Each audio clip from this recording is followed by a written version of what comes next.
implementation of stringent measures to contain the spread of COVID-19 has significantly disrupted business operations and economic activities.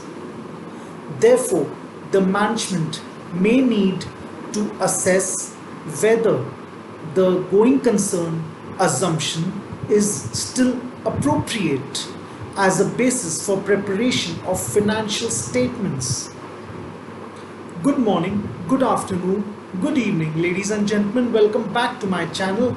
I am Anish, and in this video we will get an overview of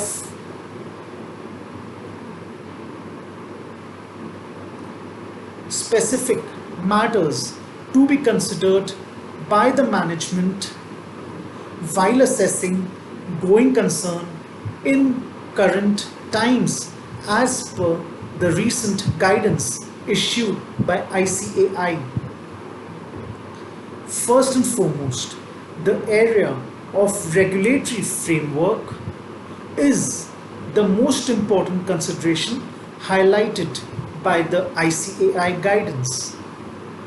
This covers the aspect of impact assessment of measures taken by governments in countries where the entity operates. Secondly, we come to the area of operating environment considerations.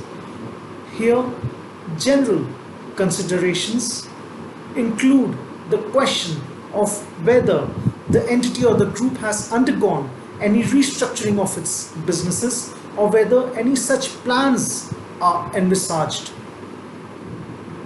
Other questions include the level of lost revenue or cash flows, impact of foreign exchange fluctuations, and failure to honor contractual commitments.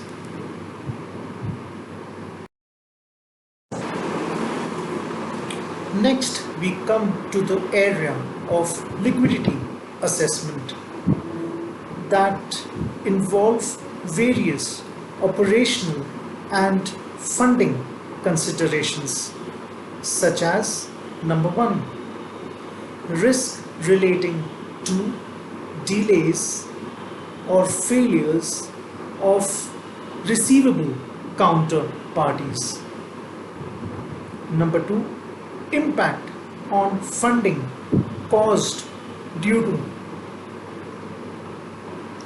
potential covenant breaches and resultant impact on credit ratings or material adverse event clauses in debt agreements, or risk of investors or lenders pulling out.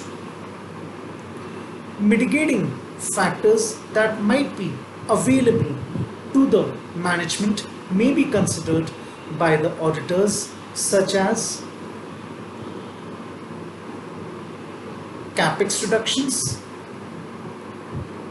employee bonus suspensions, relaxations or moratorium benefits extended by lenders, COVID-19 driven government stimulus funding like government supported staff retention schemes.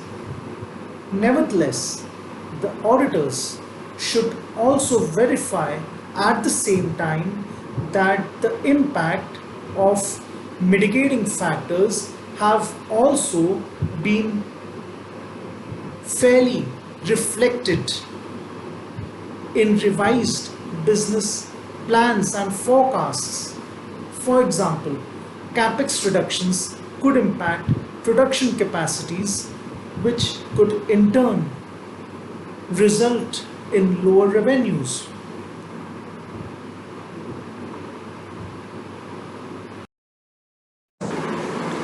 So, ladies and gentlemen, let's understand how the management should update or change its assessment of the entity's ability to continue as a going concern in the current situation.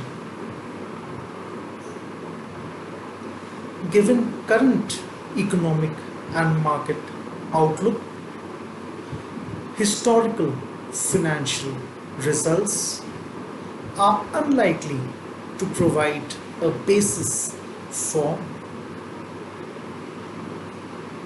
future cash flows and additional sources of information like industry reports and analysis reports must be considered. Management is expected to prepare a range of scenarios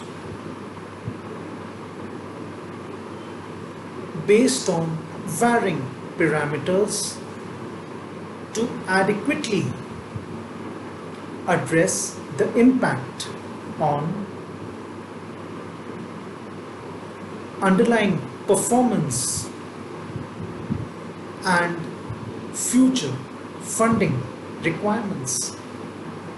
Hence, the auditors should ask the management to re-challenge pre-COVID forecasts by relying on data from WHO or local institutions about the expected progression of the virus and the data from government sources about the severity and estimated duration of the economic downturn. Additional audit procedures that might be required to evaluate management's assessment include evaluation of reliability of cash flow forecasts prepared by the management, considering the changes in the economic environment and management's plan for future actions, and assessing its feasibility, considering the pace at which the events are occurring.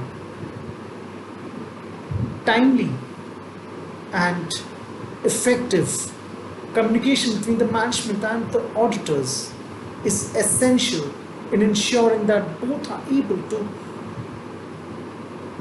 fulfill their respective responsibilities.